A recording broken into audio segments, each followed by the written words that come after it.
So I would like to call to order the 7 p.m. May 3rd, 2021 Hopkinton Town Council meeting to order with a moment of silent meditation and a salute to the flag.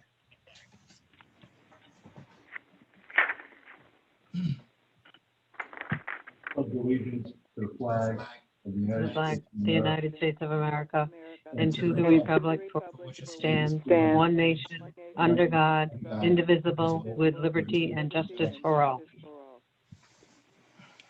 Thank you. All right. Okay. First up, we have a hearing. Do I have a motion to sit as a licensing board? Councilman Hurst, I so move. Is there a second? Davis, I second. Davis, I second. Okay, all in favor? Hurst, aye. Davis, I. Marvel, aye. Yeah. And Moffat, aye. Okay, motion passes.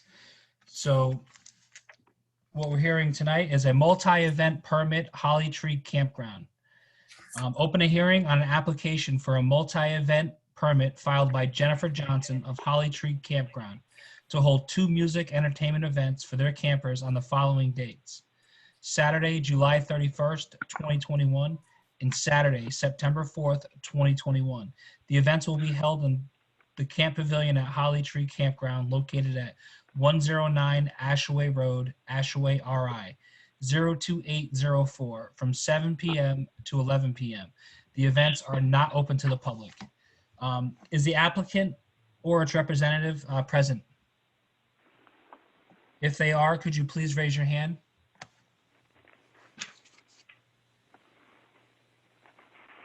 Raise your hand by dialing *9.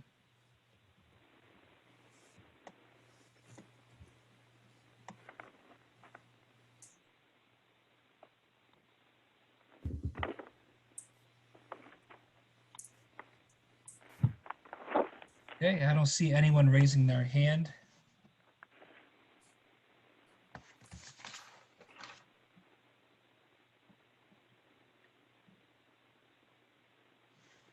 So Lisa, without an applicant present or representative present, we're going to have to table this discussion. I move that, Councilman Hurst, I move that we table to later on in the meeting, and if not, schedule it for the next town council meeting, regular town council meeting.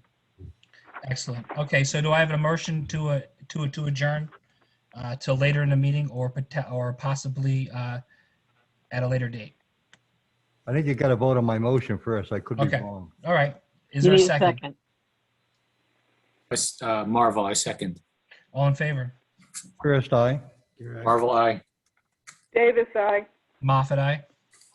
Mr. President, I move that we adjourn the licensing board unless the applicant appears before the end of the meeting, and at which time we could resume and reopen the licensing board.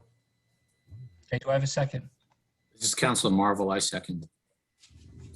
All in favor? Hurst, aye. Marvel, aye. Davis, I. Moffat, aye. Motion passes. Okay, up next, we have a presentation by Caswell Cook, Special Projects Advisor to Commerce RI, in regards to PPP and the current Small Business Relief Grant Program.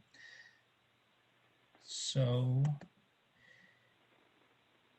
Mr. Cook, is your number 537-8222?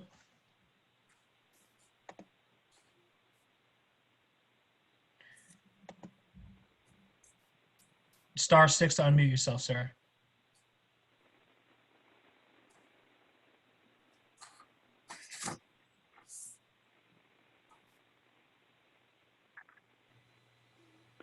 Hi, this is Joe Moreau. I was just getting an early start to be recognized for the public forum. Sorry. Mr. President, I've noticed on our screen there was a Brian Hodge from Rhode Island Commerce. I don't know if he's going to substitute for Mr. Cook, but That was my next step, Scott. Thanks. Let me check I'm on just it. sorry. I'm just trying to be helpful because I Yeah, to move this thing along. Thank you. thank you. Mr. Hodge. Good evening. Yes, that's correct. Taking the place of Kaz Cook this evening. Excellent. Thank you, sir. You have the floor. Thank you for having me. Good evening. My name is Brian Hodge. I'm from Rhode Island Commerce. Just wanted to give you all a quick update on some of the small business supports that we've made available recently. Rhode Island Small Business Relief Grant Program just opened applications past Friday. I was glad to see we had about 45 small businesses from Hopkinton apply. We had a really strong response to this program. We're in the process of mailing out those checks currently. So we thank businesses for their patience, and they should expect to hear from us soon. So that program went well. And additionally, I wanted to make sure folks were aware of some of the other programs that are operated by the SBA. This includes the Paycheck Protection Program, PPP, which can be used to fund up to 2.5 months of payroll and other eligible expenses. So it's a really big benefit from the federal government. We sent out a direct mailer to businesses in your town, so they should be on the lookout for that. And we have a ton of information on our website, which is commerceri.com. We encourage businesses to apply as soon as they can for this one. You have to apply through a bank, and we have a list of participating lenders on the Commerce website, which again is commerceri.com. So that's the PPP. It's a federal program supporting 2.5 months of payroll and other qualified expenses. Even if you got it already, you may be eligible again for the second draw. It's open through May 31st, but I'm told funding is running out on that one. So we're encouraging folks to apply early if they can. And if folks are having difficulty with the application, we've got a team of technical assistance partners from the CPA Society and other financial professionals, and they're standing by ready to assist at no cost. So feel free to take them up. And if anyone needs language assistance, we have translation service in Spanish, French, Portuguese, a number of Asian languages. Again, that's on our website as well. And then just quickly, a couple other SBA programs. The Restaurant Revitalization Program just launched. It just opened for applications. This covers losses of revenue up to $10 million. And this is another grant program. So federal grant run by the SBA. If you're a restaurant and have to shut down, the Rhode Island Hospitality Association can help with that one. Additionally, there's the Shuttered Venue Operators Grant if you're a live music venue. And then there's the Child Care Stabilization Fund, which is a Rhode Island state program. This is run through our Department of Human Services, and child care programs that are eligible can get up to $50,000 in grants. And that's at kids.ri.gov/funding-opportunities.php. That's the Child Care Stabilization Fund run by our state's DHS. So that's all I have. Happy to answer any questions if you have them, but I appreciate the time and the opportunity to greet you and bring this information to you tonight. Thank you, Brian. Do any council members have any questions or comments or anything for Mr. Hodge? Councilor Geary, no. Okay, Brian, doesn't sound like there's any questions. I'm gonna actually let me ask anybody in the public if they have any questions regarding this. If you have any questions regarding anything that Mr. Hodge has presented here tonight, if you'd like to raise your hand and ask that question, I encourage you to do so.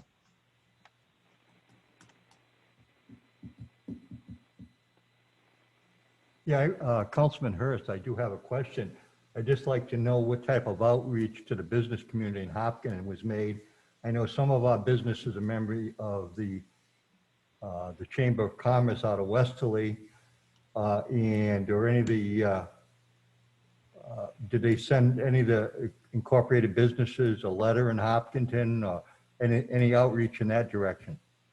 Yeah, that's a good question. Thank you for asking. We did partner with a number of chambers of commerce, and we also hired folks specifically to go door to door throughout the state, including Hopkinton. So folks should have gotten some direct outreach through that, in addition to the usual commerce channels, our website or social media. But to answer your question, yeah, we did send folks beating the streets up and down the state. So the folks should have heard from us. And if they haven't already, I'm happy to be in touch. Excellent. Thank you very much for your presentation, Mr. Hodge, and including Hopkinton in your presentation. Thank you for having me. Okay, up next is the consent agenda. Approve town council meeting minutes of April 19th, 2021. Accept the April 19th, 2021 transcript as record of the decision. Example, proposed zoning ordinance amendments filed by Tom and Cynthia Skolko. Do I have a motion to approve the consent agenda? Mr. President, Councilman Hurst, I move that we accept the consent agenda. Davis, I second it. Okay, all in favor? Hurst, aye. Davis, I. Marvel, I. Moffat, aye. Motion passes. The consent agenda is approved. Up next is the president's report. With the president's report tonight, I'm going to read a letter that I received last week from Gina Fuller from the Southern Rhode Island Conservation. Hold on one second. From the Southern Rhode Island Conservation District. It was addressed to dear members of the Hopkinton Town Council, Representative Kennedy, and Senator Algier. I'm sending this email to notify you. The Southern Rhode Island Conservation District is sending certified mail to approximately 125 property owners in Hopkinton and Westerly regarding the Pawcatuck River feasibility study for ecological restoration at Potter Hill. We are sending the attached letter and survey and asking property owners to provide us information regarding their wells. This information will allow project engineers to more accurately determine what, if any, impacts might occur to private drinking water wells as a result of the project. If you have any questions or concerns, please feel free to contact me by email or the phone number provided below. This is Gina Fuller she's the district manager from the Southern Rhode Island Conservation District. Her phone number is 401-661-5761. I am also going to submit to be put on the town council, the town website is the letter that was sent out to residents and the survey that was asked to be filled out, just so if anyone is curious as to what the survey entailed or what the letter expressed. So I will submit that to be posted to the town website. And that's all I have for the message. So up next is going to be the town manager's report. Brian Rosso. Yep. Good evening, council. I just want to bring you guys up to speed on some of the operational things going on in town. We've had a bunch of new hires in the last month or two that I wanted to make you aware of. But first and foremost, Stephen Shea, our most senior dispatcher, is retiring or did retire. His last day was on April 15th, 2021, after 34 years of service. So we thank him for his dedication and hard work that he put in to the town over the years. The chief replaced him with Ryan Ahern, an Ashaway resident. He started on 4/25/2021. He was previously the permanent part-time dispatcher, so he has some experience there. So we think he'll transition well. In public works, we've hired two people, two maintenance operator ones. Matt Burns of Westerly started on 3/29/2021, and Derek Gardner of Westerly on 3/15/2021.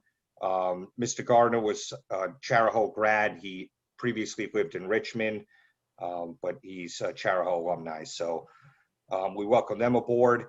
And last but not least, Jeff Frenette is the new IT director. You guys got a chance to meet earlier tonight. He's just started last Monday, so we're still getting him up to speed on things, and he seems to be doing a great job and a really good fit for the town. He also is a Charahoe graduate. So just wanted to bring you guys up to speed on what was going on in the town, and that's all I have.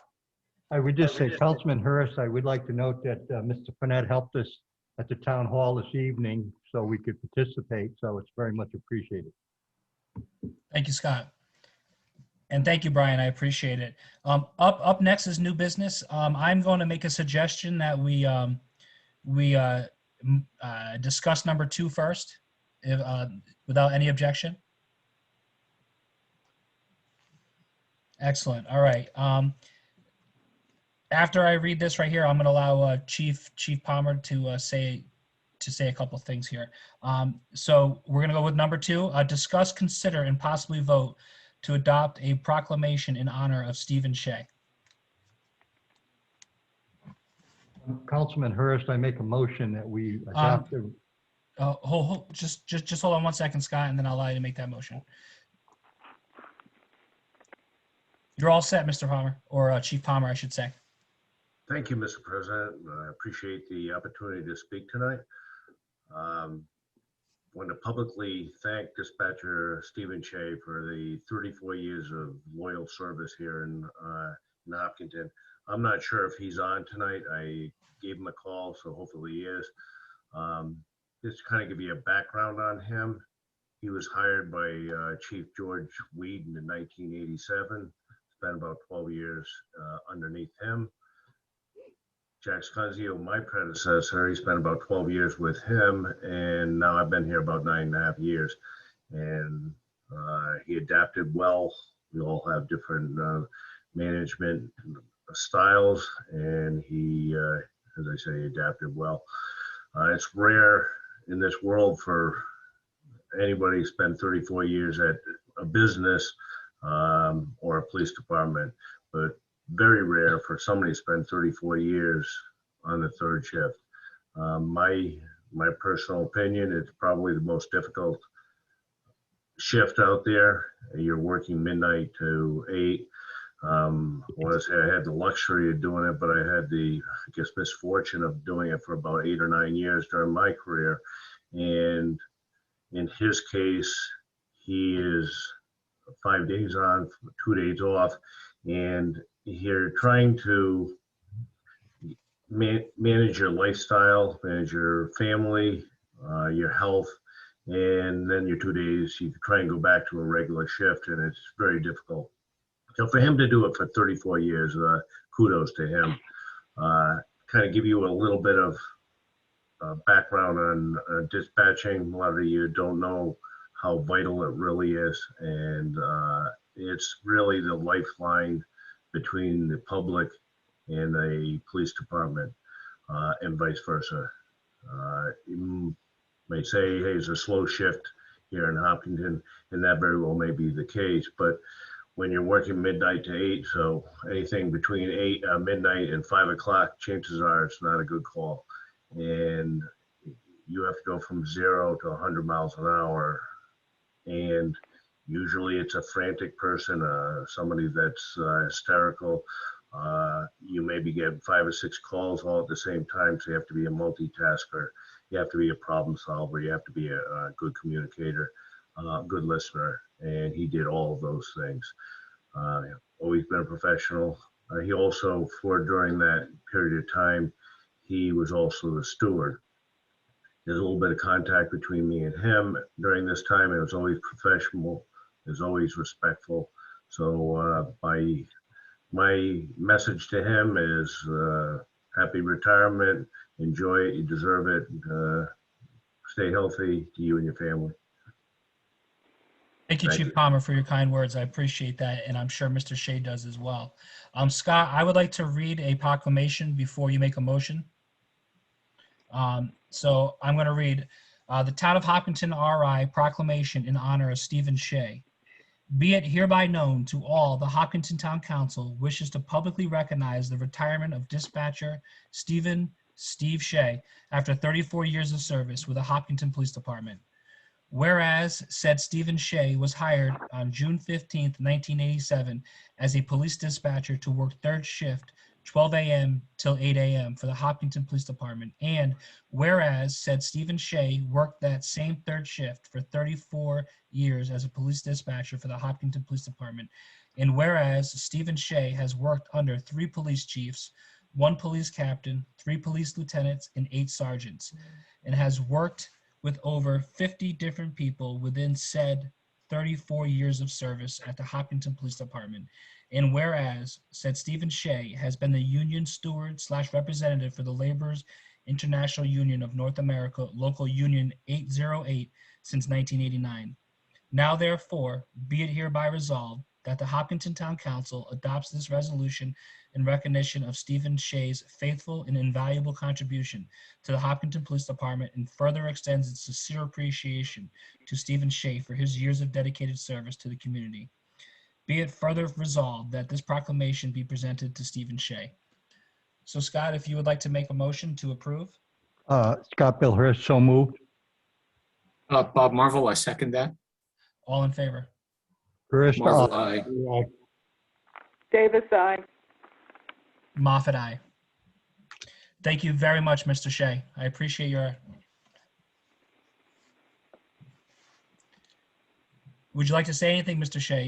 If so, you could hit *9 to say something. If not, that's fine as well.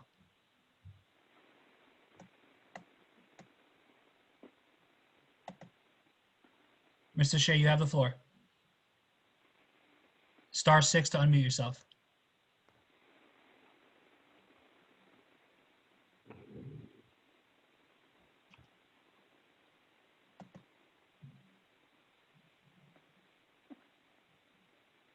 *6.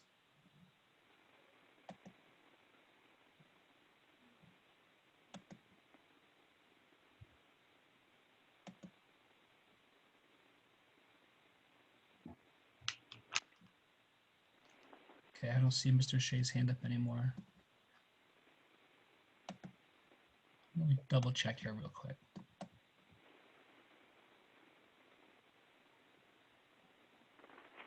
Mr. President, his 4 last digits are 6644 if he's on.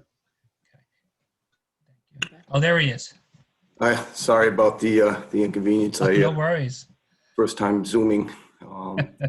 And, I appreciate the kind words from the chief and the town council. 34 years on midnight to 8. And I've got to say, it's been a pleasure serving the town of Hopkinton for all those years.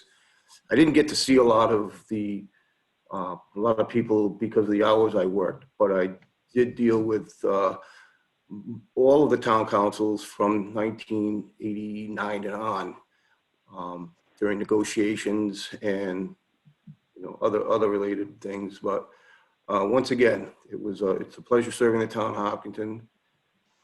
I didn't start this off to be a career. I did it as a part-time job, and it led to this. And I raised a family and did a lot of things. Missed a lot of things sometimes because of the hours I worked, but all in all, a very satisfying job, and a pleasure to, like I said, serve the town of Hopkinton, town council, the people of the town, everyone in the police department.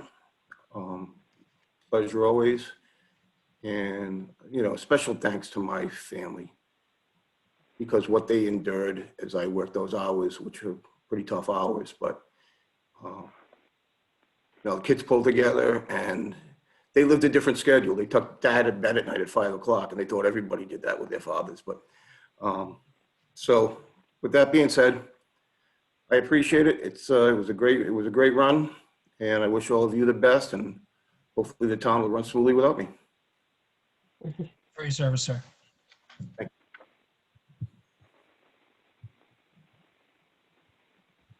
you. Okay. All right, up next under new business is discuss, consider, and possibly vote to award the bid for the Hopkinton landfill solar project on Stubtown Road. I'd like to open that discussion up with Jim Lanfear to give us a little bit of a background on that. If Jim would.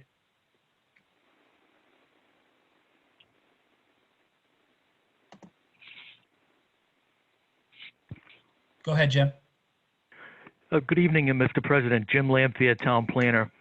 I'd just like to mention that the Hopkinton Town Council unanimously authorized the issuance of an RFP to attract a party that is experienced and equipped to construct and operate a solar array on the Phase 2 area of the Stubtown Road landfill.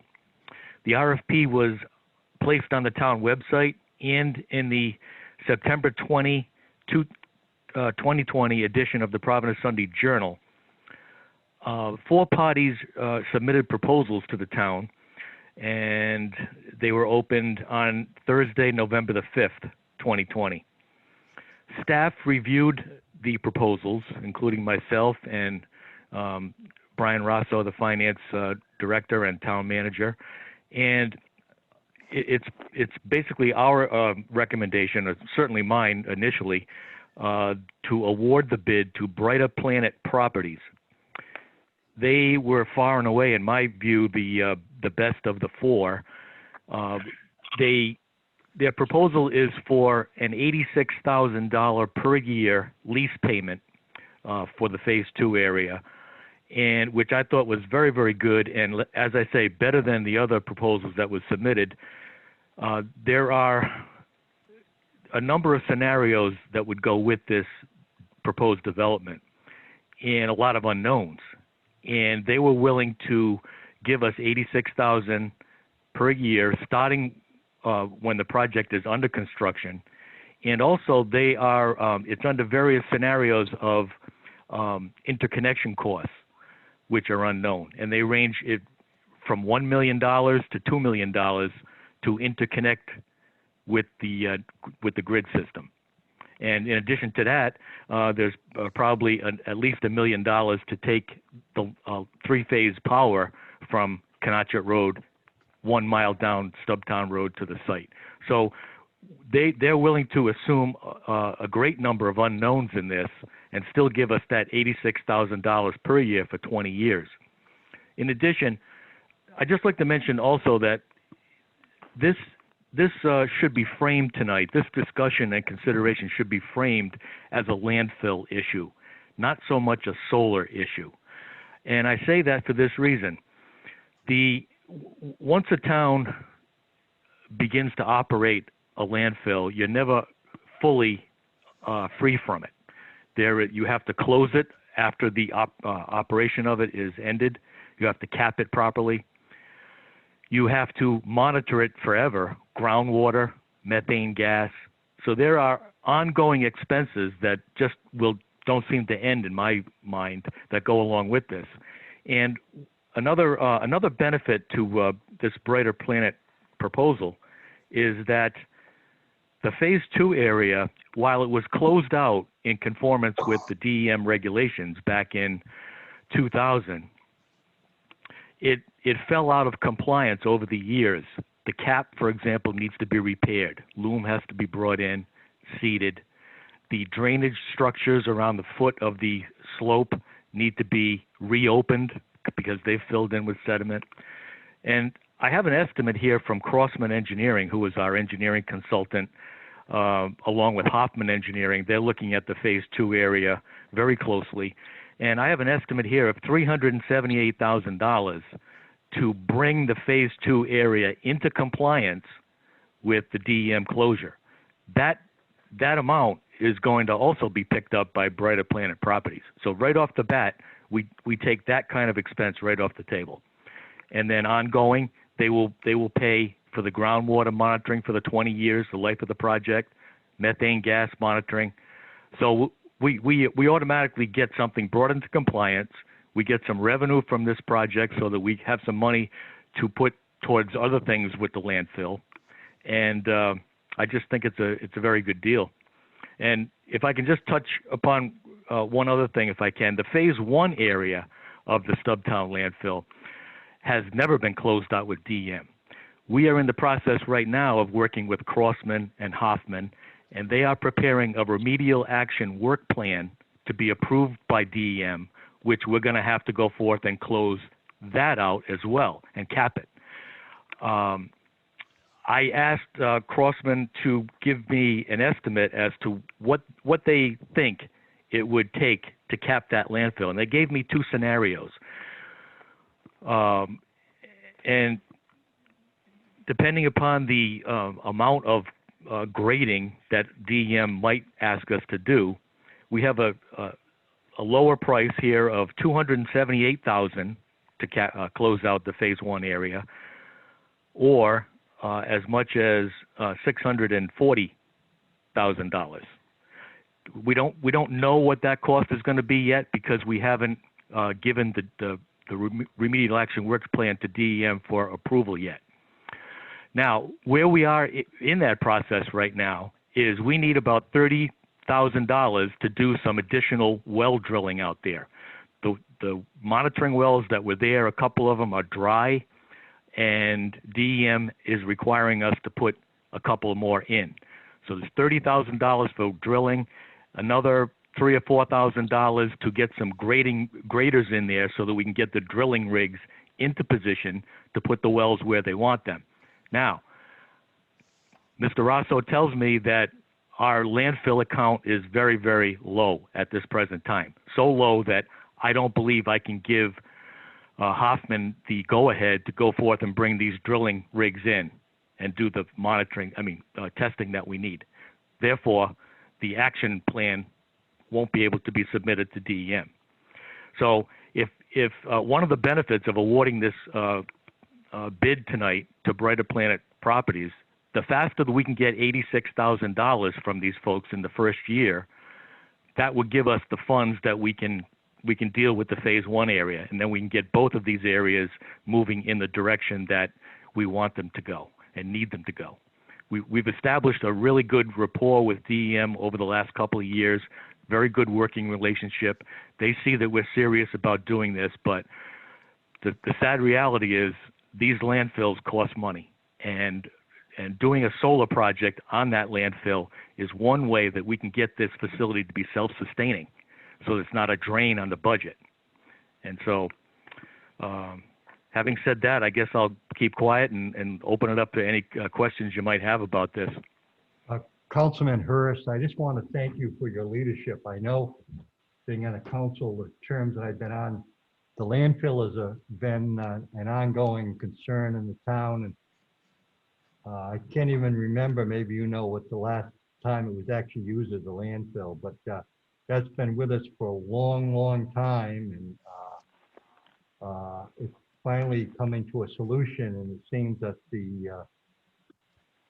this is a very good deal for the town financially, and it addresses a problem and to make DEM happy and help town officials focus on other things. And I know that the whole, we still got the phase one to concern ourselves with, but we're making progress. And I thank you, Jim, for your leadership on this issue. Thank you. Hey, Jim, Scott. Council Gary. Yes, go ahead, sir. Jim, do we have to pay a fee every year to DEM to maintain all the permits or anything like that? Or do they come out and inspect? Is there any kind of fees or anything that the town pays on a yearly basis, or how does that work? We'll have to give DEM a report, an annual report on this. And again, I have estimates from Crossman here of about could be as much as $20,000 a year just to do what we need to do just to maintain it. It could be as little as 12, depending upon how much groundwater monitoring we have to do. We can either do it, right now we're doing it 4 times a year, once per quarter. Yeah. And that's gonna, if we don't, if we're not allowed to do it twice a year, it's gonna be at that $20,000 a year level. And if we can do it less, it'll be about $12,000 a year. But we have to provide reports to DEM, and we have to inspect it every year, the landfill, make sure that the cap is in good shape. We can't afford to ignore it any longer. We have to go out there and maintain it. And again, you know, maintenance of that area would be done by the solar array people for as long as an array is operational out there. So I mean, it's a huge weight off of our backs as I see it. Thank you, Jim.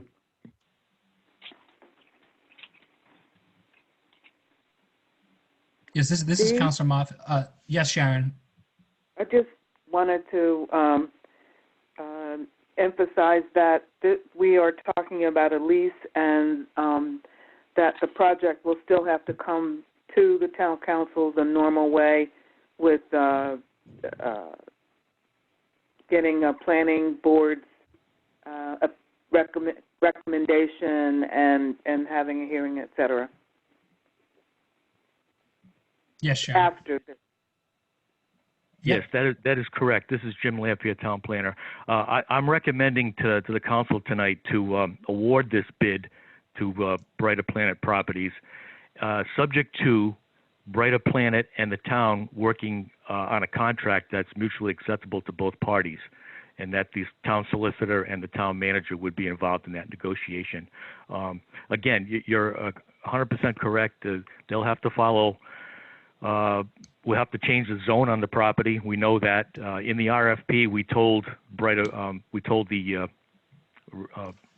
we told folks when we sent out the RFP that we recognized the town would have to change the zone upon award of the bid to a certain party. So that's a given. And we'll have to take a look at it. I know that we've passed a new solar ordinance now. I'll have to take a look at that ordinance and see what's in that we may have to deal with in the course of changing the zone on the property. There may be some relief that we might need to give the project. We can do that in the course of doing that in the zone change. The new ordinance that was passed calls for them to go before the zoning board for a special use permit. And the special use permit dictates pretty much that they have to go to the planning board for a major land development project, which there's 4 stages of that. There's a pre-application where they introduce the project to the planning board. Then they come back for a master plan. Hopefully they get conditional master plan approval with a recommendation on a special use permit. They go to the zoning board, get the special use permit, come back to the planning board, and they have a preliminary plan, hopefully approved, and then there's a final plan. So it's going to be a lengthy process to go through this, but a journey of a million miles begins with a single step, and we have to keep plugging along and going for the finish line, as I see it. Councilman Hurst, I do have a question, and Attorney Seipel, I'm sure, or even you, Jim. What would you think would be, and I certainly support the project, would be the appropriate motion in light of the fact that it has to go through all these steps? Should we just award the bid subject to town approval, or how should we best phrase that, the motion? Jim Lampier, Town Planner, it's my suggestion that we award the bid subject to the parties reaching a mutually acceptable contract. Now, the funny thing about this is when we put the RFP out, we didn't have the current solar ordinance that we were under. None of the respondents here were aware that they had to go for a special use permit before the zoning board. This is something else that we added in there. So I would say that this contract that we negotiate with Brighter Planet Properties would have to have some sufficient out clauses such that they can get out of this without any harm to either party. In other words, either party can dissolve this if they fail to reach an agreement. But if the town wants to go forth with this project, and I think the town should, we should work with Brighter Planet to facilitate the movement through this process as fast as we can. We certainly shouldn't discourage them. I can tell you this, before I even thought about sending out an RFP for this project, I had a number of solar developers come to my office about other projects, and I directed just about all of them to this particular site, and none of them were interested in the site. So I think it's important to recognize one thing, that we don't have this isn't low-hanging fruit for a solar developer. We're kind of fortunate to get the 4 bids that we did, and I think we're very fortunate to get Brighter Planet's bid. And so I wouldn't have any qualms about going forth with this deal whatsoever, and help them out as much as we can along the way and get them through this as fast as we can, trying to assure them that we want the project. We're going to do everything we can to get the project, because really it's in the town's best interest to do so. It's in every taxpayer's interest to do so. If we don't put a solar array out there, the town is going to have to find a means of coming up with some pretty serious funds to do what we need to do out there. And DM is not going to let us just stop and walk away from this. We've started something that we have to follow through with. So that's my recommendation.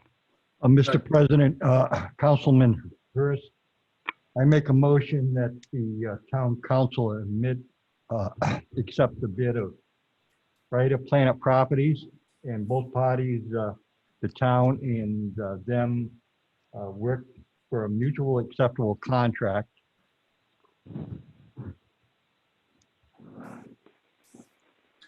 Council President Bob Marvel here. Before Scott made the motion, I was trying to get in and ask a question of Mr. Lampier. Can I ask a question first? Yes. So Jim, you said there were four respondents to the RFP. I'm just out of curiosity, what were your parameters or variables on which you made the decision to recommend this one in particular? Primarily, it was a financial analysis that I did. And as you probably recall, back in February of this year, I gave the council a breakdown, a little spreadsheet, if you will, as to the comparisons. And when you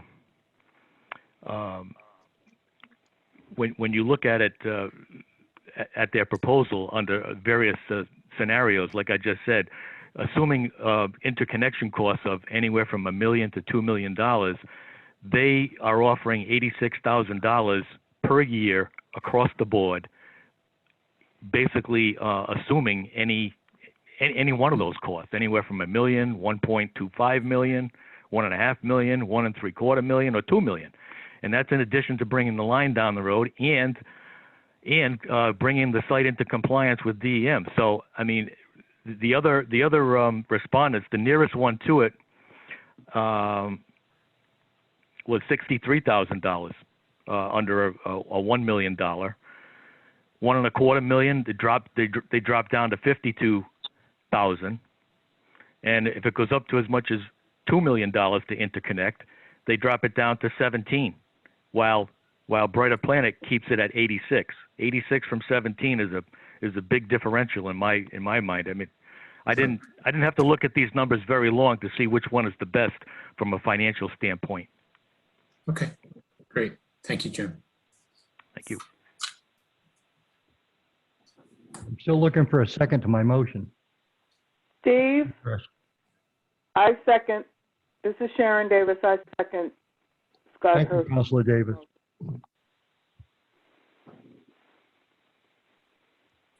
Steve, you're on mute. Just so you know. All in favor? First, aye. Geary, aye. Davis, aye. Marvel, aye. Davis, aye. And Moffat, aye. Motion passes. Excellent. Thank you, Jim. Thank you, Mr. President. Okay, up next, we have the public forum. So if you would like to speak at tonight's public forum, please hit *9 to raise your hand.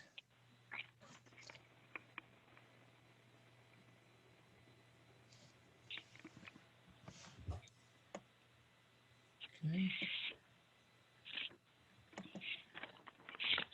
Joe Moreau, *6 to unmute yourself, sir.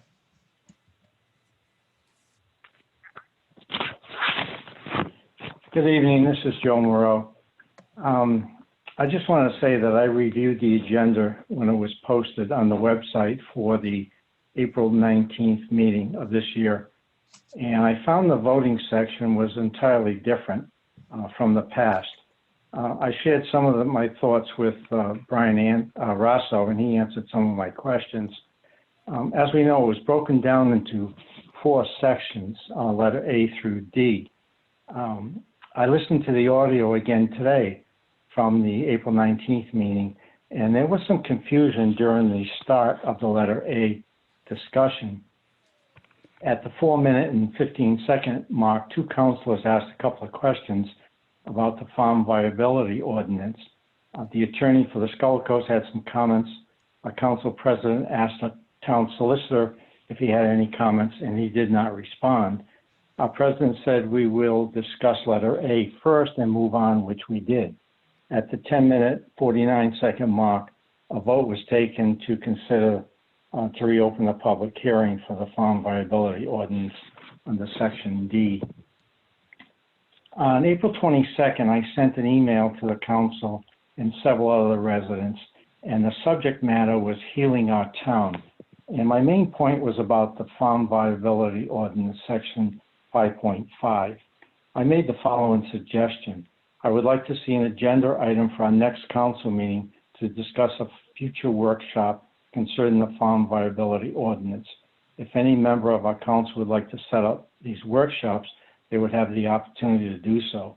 I believe this would be a step in the right direction to heal our town at that point. During the hearing, it was mentioned about removing the farm viability ordinance from the PSES proposal. At the April 19th meeting, at the 4-minute 24 seconds of the audio, Councilor Gary asked the Skulko attorney if there was any considerations to remove the Farm Viability Act from the proposal. At 4:42, the attorney, Peter Squirts, stated that it was the town council ordinance at this point, but if there was anything that would garner 3 votes, we would certainly consider it. Saturday, I had a meeting with 2 of my friends who are also residents, and we spoke on one particular topic. But at the end, we each shared ideas on what was happening in our town and talked about trying to heal our town. One question was asked, which I never thought of, by one of my friends.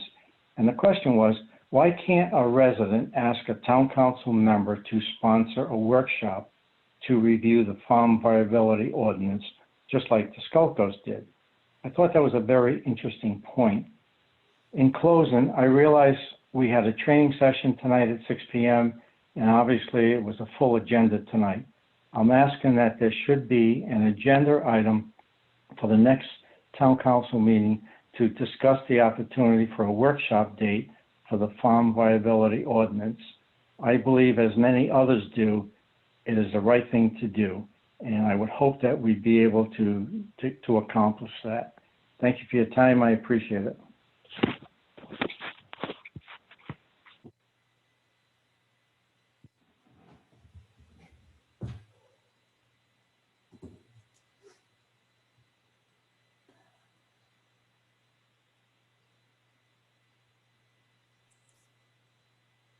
Steve, you're on mute again.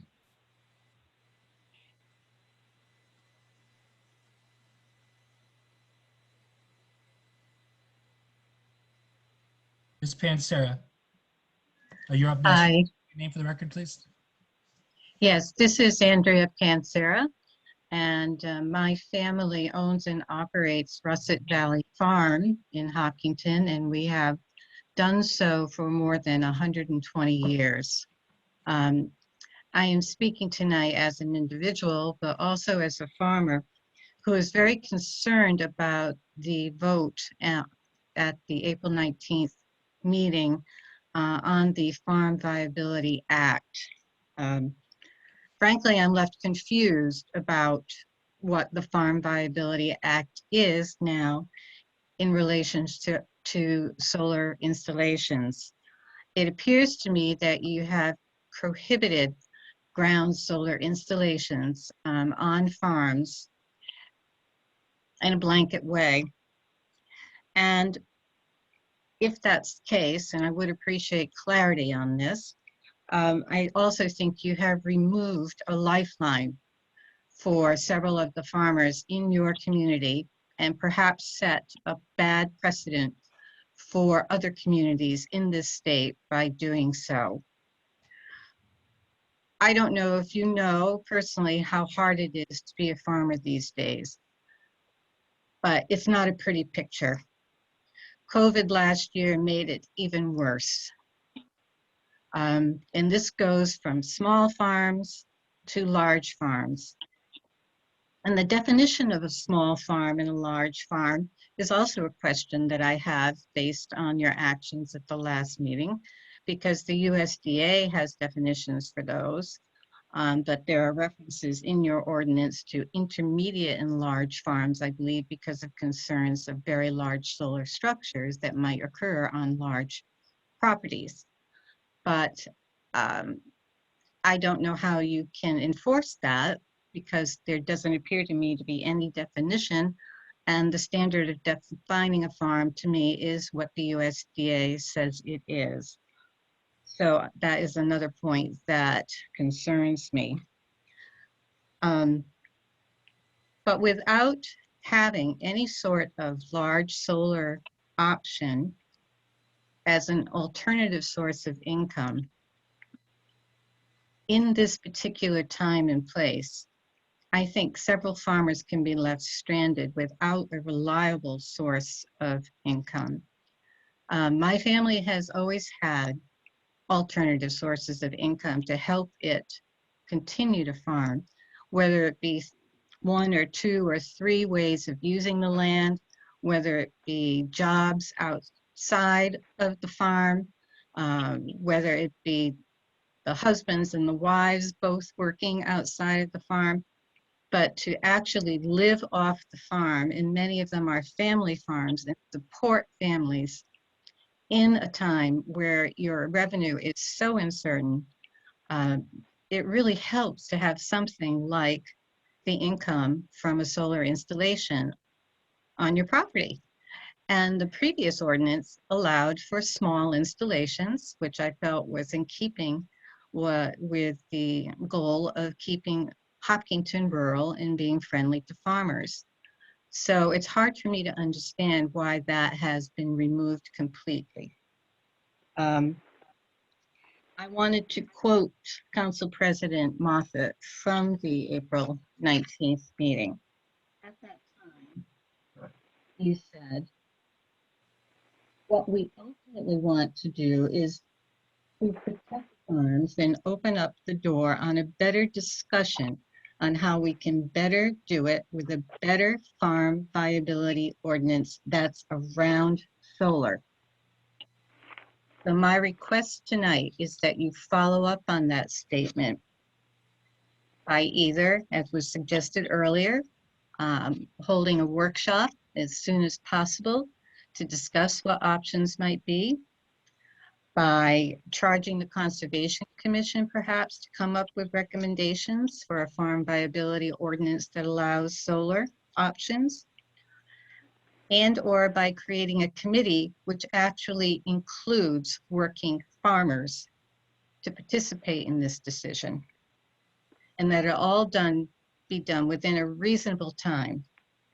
Because all it takes is one bad year and a farm can go under. Last year we had COVID. Last year we had drought.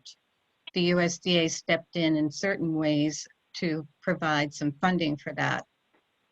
And believe me, if you want to jump through hoops on paperwork, you ought to try working with the USDA, because I did it. Right now, the Pansera farm, to be honest, is really not a candidate for a solar installation, although we have had our door knocked on many, many times. And that is because several years ago, my family sold almost all of the development rights to our land. And I am talking about 200 acres to the state. We did not want to see that land developed as housing or in other ways. We wanted to keep it open space. And that is still our preference. But it would be very nice to have, if we could arrange it, a small 1, 2, or 3 solar installation to help with income. And this is an issue for us with the DEM as well. And I participated in several discussions on the state level about this. So it's not just a town concern. But there are other developments coming down the road as far as solar installations are concerned, that by not having any option in the town ordinance to allow them, you're ignoring. One, for example, is what is called dual use solar installations, where you can have a solar installation and still have some kind of farming allowed underneath those installations. The others are probably just typical of technical development. Over time, the installations may be smaller because they may be able to bring in more solar energy, or they may be able to create batteries that will hold more power without having to have the size of array that they do now. And right now, your ordinance doesn't allow for any sort of future technical development or other changes that the state DEM may allow, because it too looks at solar and monitors what farms do with it. To sum up, my request is to council to please pursue the idea of allowing some kind of solar in this town, and not to think that every acre of land that may be classified on the tax rolls as farm is open to a solar installation. Those who want to put solar installations on a piece the farmland are very, very particular about the kind of land that they're looking for.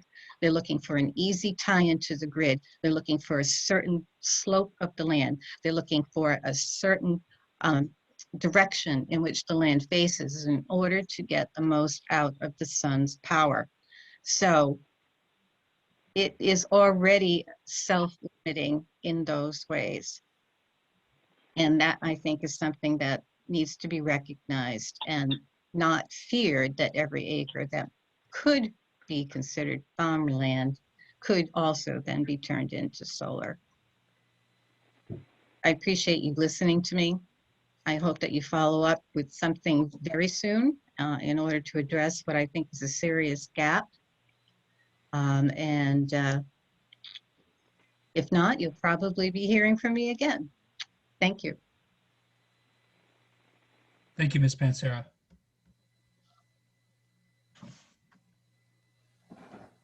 Up next, I have Mr. Marsh. Could you just state your name for the record, please? Am I on? Yes, sir, you are. Very good. I'm Gary Marsh, owner of the historic Elm Rock Farm. And like Andrea, my farm has been in existence for over 120 years. I am also a member of the Conservation Commission. I want to talk about the same as what Andrea said, about reopening the discussion about putting the solar back on the farms, to allowing that to happen. It's very important for the farms for that to happen. I want to straighten a few things out what was said in the paper. And then I'm going to talk about Elm Rock Farm, since my farm was used as an example by a certain resident in this town when he sent you people letters. First thing I'd like to straighten out is that you claim there's 90 pieces of property that could get this windfall, as you called it. Yet only 7 people have used the farm viability to put solar on their farms. If this was such a great windfall, where's the other 90? I'd like to meet the 90 farmers in the town of Hopkinton. We don't have that. The issue is they have to fill out a Schedule F. Just because your property is zoned farm residential, or you get the discount because you're a farm. And that's another issue too, is that discount. All farms get it. All people that are in forest and open space get it. The man that used me as an example is just like the kettle calling the pot black, because he gets it too. So that's not an issue. Another issue would be that limits a small solar array is your farm has to be close to 3-phase power. I don't believe the whole town has 3-phase power. None of these solar companies, and maybe I'm wrong, but I don't believe it does everywhere. Maybe these solar companies won't run a lot of 3-phase power. We're limited to around 500 feet before. If you're not close, you're not as close to solar, as close to 3-phase, 500 feet is where you have to be to get it. Since my farm was used as an example, I'm going to talk about the dairy industry and Elm Rock Farm and the importance of us having that 3-acre solar. We currently have 1 acre, and as we talk, another one's being put on. But what we need is all 3 acres. We own 252 acres. This is 1%, a little more than 1%. And what happens is every 2 years, the company wants to put them in. He spaced them out. If I knew this was going to happen, I would have told the company, put them all in all at once. But they need to be spaced out. I want to talk about the business end of dairy farming. Just a little bit. Not much. Dairy farming and all farming is unlike any other business. Don't use your business experience if you don't farm and attach it to farming, because it's unlike any other business around that I know of. President Kennedy said the farmer buys at retail, sells at wholesale, and pays the freight both ways. So true. But it goes much deeper than that for a dairy farmer. In a normal business, the price of a product in a normal business is determined by the overall cost of manufacturing plus profit, and the willingness of the consumer to pay that price. Dairy farmers, on the other hand, the government sets our price. Our price is set and determined by the Chicago Stock Exchange with a very complicated formula that they use.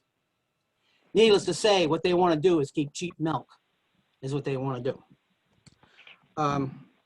So don't look at the farm as you look at a normal business. I don't know if you people are business people or not, but don't look at it like that.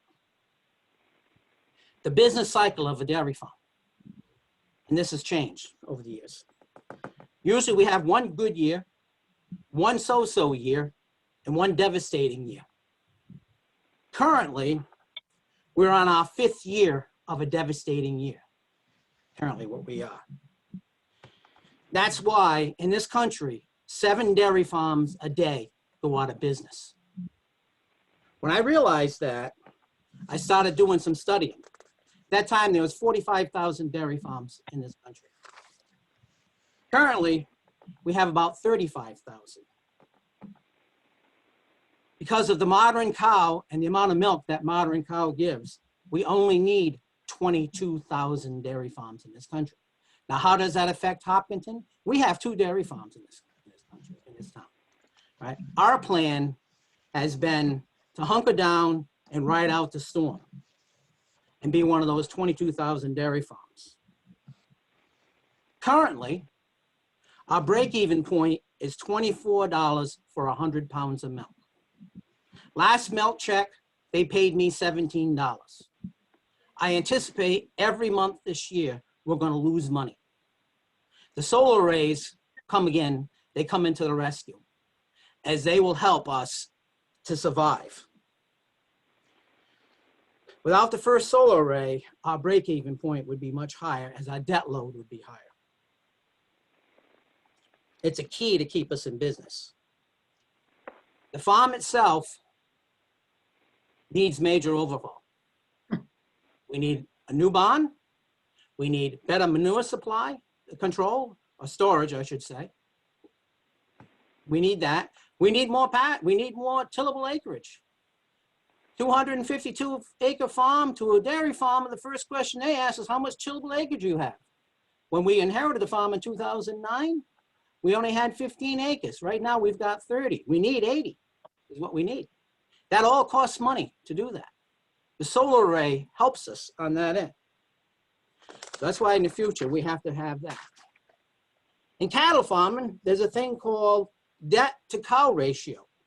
The lower the number, the better you are for banking purposes. With a solar array, our cows don't have to carry the whole debt to cow ratio, as a solar array carries that too. The banks will consider that. So that makes it, for a farm like this, a little easier to borrow money for the massive projects that we have to do, keep farming. I'll end by saying this, I don't want to keep going too long. I didn't plan on that. I'll say this. I've done my part in keeping development off Elm Rock Farm. We can develop. I'm 67 years old. Many times when the farmer can no longer farm, the next generation sells the farm for development. We've seen that happening all over Hopkinton. Places that are houses now one time were farms. I've raised my children to continue farming, Elm Rock Farm, and they are ready, willing, and able. Will you, Town Council, help them and allow them to continue on? Let's have this discussion. Let's see what we can do. Because if we have to sell out and we have to sell for development, it won't be good for anybody. My kids will continue farming. They'll just move the farm somewhere else. And I'll add this one more thing about dairy farming. If my farm was 3 miles west from where it was in the state of Connecticut, this may not even be an issue. Every state in New England except Rhode Island supported their farms and gave them money to keep them in business because there's so few of them. Rhode Island did not. We asked Rhode Island, and what we got was simply this. Them rich farmers, all they could see was Joe Dutra in Jamestown selling development rights to his farm. Mhm. $9 million. That's all they could see. Well, I haven't sold my development rights. I won't, for one simple reason. As long as we're a dairy farm, we have to get loans to survive. And you don't take and neuter your best bull. And our best bull is Elm Rock Farm, not being with it, keeping so it could be developed. Because that's what banks like to see when you go for loans. So I'm going to end it there.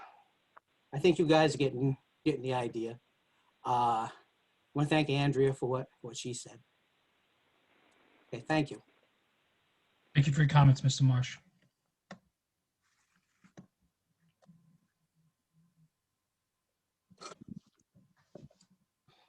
And up next, Mr. Duxta, could you please state your name for the record? James and Carolyn Duxta. Thank you, sir. You have the floor. Good evening, Council. The Potter Hill Dam and the Potter Hill Mill have had a proposal placed to remove the dam that will drop the river significantly and will affect the wildlife and the wells for those of us that are along the river. I have sent a detailed letter to the town council, and I'm looking for the town council's support and involvement directly in this concern. I understand that the mill is a piece of Westerly property, but the impact of removing the dam will affect the residents of Hopkinton. And I'm asking for your direct support on this concern.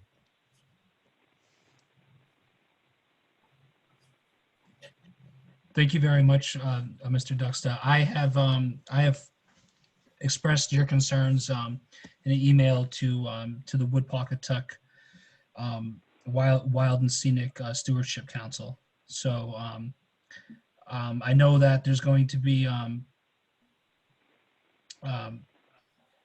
obviously more informational situations coming up. I know there's going to be a lot of analysis and stuff like that. I will definitely make sure that the public is updated through our website and potentially through email as well. Thank you for your comments, sir. Thank you. I'm looking that, you know, for your support in the fact that we don't have town water where Westerly does, and we don't have any alternatives but to have to put a well in.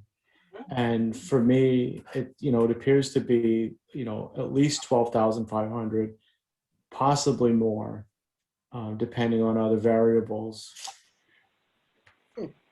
So we definitely need support from the entire town council and direct involvement. And the involvement is not just the WIPRO. It is a group of many people. I sent you the link to the presentation made on March 18th, and it lists out all the organizations, including Gina Fuller from the Southern District Conservation, and who sent out that survey you were speaking to about the water, the wells. This is many organizations that have been working from what I would call behind closed doors to do this work without the involvement of this town or the people impacted from it. And I would like to see this be brought forward into the public forum to be heard and not just to be presented to. We need a voice. Absolutely understood, Mr. Duxta. I have made it extremely well known that any information, any meetings, regarding Westerly and all the organizations that you mentioned, that the town of Hopkinton will be notified and the citizens notified as well. We are a player in this. It's going to affect our residents as well. So there need no longer be any, as you would say, closed door meetings. Thank you for your time tonight. Thank you, sir.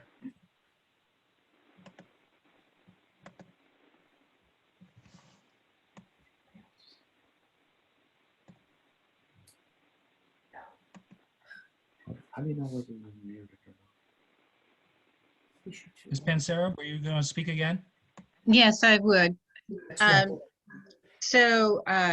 think you can hear the passion in the voices of myself and Gary Marsh when we talk about our farms. We care a great deal about what happens to our land, and no farmer that I know would willingly give up tillable land, as Gary said, or other land that they need to farm to create a massive solar installation. It just boggles the mind to even think about it. So it's just not in the DNA. But what I'm really following up on is that you've had requests here from 3 members of the town to follow up and do something about the farm viability ordinance and to address solar. And no one has responded. I'm looking for a response. Well, the response is that we will, we're going to have to figure something out. I mean, at this moment right now, I mean, setting up a workshop is not on the agenda. I'm not going to speak to that. So, there's 5 councils here. You're more than welcome to make a suggestion or a request to any one of them or to all of us as a council, which I take as you're doing now. So, yeah, absolutely. Well, I did make requests. I made a request that you follow up immediately, perhaps with a charge to the Conservation Commission to look at the ordinance again to see how solar could be accommodated on farms. I made a request to perhaps set up a citizens committee that would include farmers, and then you also had a request to establish a workshop on this. So you've got some specific requests, and I would like to have something from the council that says that you will do this within a reasonable time frame. And I'm not particular in exactly what you do, but I do want to hear that this would be pursued. Chair Moffett, Councilor Geary, I will take the lead on this if it's all right with the other councilors. Circle back within the next 30 to 45 days and see if we can't get something on the agenda, because I know we do have some stuff coming up that the town council is going to deal with, and if you're good with that, I'm all set. I'm absolutely fine with it. Ms. Pansier, does that work for you? Yes, it does. Thank you. And Ms. Pansiera, just to answer your question about the ground-mounted solar, ground-mounted solar is an option as an accessory use for farms. So I just want you to know that as well. And you know again, yes, thank you. But that was unclear to me exactly what the extent of that would be. And it is, sounds like it would be only for the use of the farm to generate its own electricity, and not for also then generating electricity that could be sold off for commercial use, and i.e. then allowing a company to come in and help work with you to establish a solar installation and then pay you a rental fee for it. So yes, I understand I can put some kind of solar installation there to power the farm itself. But as I told an assistant to the governor about this last year, we don't really use a lot of electricity. What we need and what others need is a steady source of reliable income to help supplement our farming income. We raise cattle, for example, and we also grow hay when there's no drought. And to me, solar farming is harvesting the power of the sun, which we've just done in other ways over the centuries. It's just another way to do it. Thank you. Thank you. up next. If your phone number is 529-1494, *6 to unmute yourself. And just state your name for the record, please. This is Lynn Gary, 16 Tomaquag Road. I just wanted to bring to the attention of the council, when the workshops first started on solar, so many farmers called in that very first meeting. And we were told the council wanted to table the farm portion because it wasn't really the bulk of the solar proposal. And while we were waiting our turn, the Conservation Commission did reach out to the liaison, Bob Marble, and they also submitted a proposal tightening the guidelines to get solar on farms, where we could eliminate the big concern that the town was going to be inundated with people buying land so they could harvest the wood and be called farmers, which it's not really that easy. But while we were waiting, and these two things were proposed to the council from the Conservation Commission, all we asked for with the vote was just to get enough votes to work on the farm by the way. All we're asking for is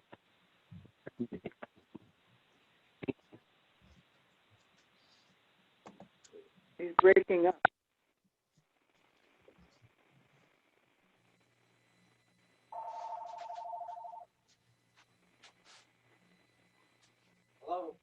Hello, Ms. Gary, are you still there?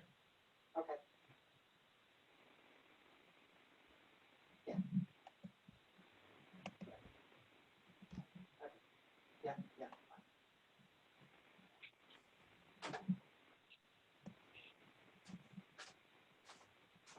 Hello, Ms. Gary, are you still there?